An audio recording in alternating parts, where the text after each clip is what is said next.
Hi friends, இன்றைக்கி பார்த்தீங்கன்னா தமிழில் ஊர்களும் சிறப்பு பெயர்களும் ஒவ்வொரு ஊருக்கு வந்து ஒவ்வொரு சிறப்பு பெயர்கள் வந்து இருக்குது.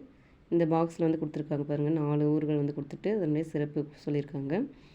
தூத்துக்குடி என்ற நகரம் பார்த்திங்கன்னா முத்து நகரம். இந்த ஊர் வந்து முத்து நகரம் என்று அழைக்கப்படுகிறது அப்படின்னு சொல்லியிருக்காங்க. சிவகாசி என்ற ஊர் வந்து என்னன்னு சொல்லியிருக்காங்கன்னா குட்டி ஜப்பான் அப்படின்னு சொல்லியிருக்காங்க. மதுரை என்ற ஊர் பார்த்திங்கன்னா தூங்கா நகரம். அதாவது மனிதர்கள் வந்து இரவு பகலும் வந்து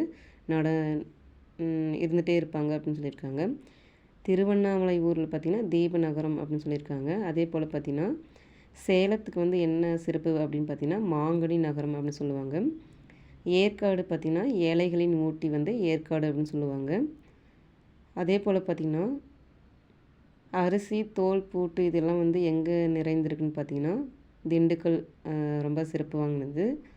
மஞ்சள் சந்தை வந்து எங்கே இருக்குது அப்படின்னு பார்த்திங்கன்னா ஈரோட்டில் வந்து இருக்குது. திருப்பூர் எதுக்காக இருக்குதுன்னு பார்த்திங்கன்னா எந்த சிறப்பு அப்படின்னு பார்த்திங்கன்னா பின்னலாடை நகரம் அப்படின்னு சொல்லியிருக்காங்க.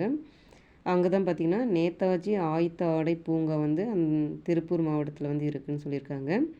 அதே போல் வந்து பார்த்திங்கன்னா முட்டை கோழி வளர்ப்பில் வந்து முட்டை வந்து சிறப்பு வந்து பார்த்திங்கன்னா நாமக்கல் ஊர் தான் வந்து ரொம்ப சிறப்பு வாய்ந்தது. இந்த மாதிரி ஒவ்வொரு ஊருக்கும் வந்து ஒவ்வொரு பெயர்கள் வந்து சிறப்பு இருக்குது.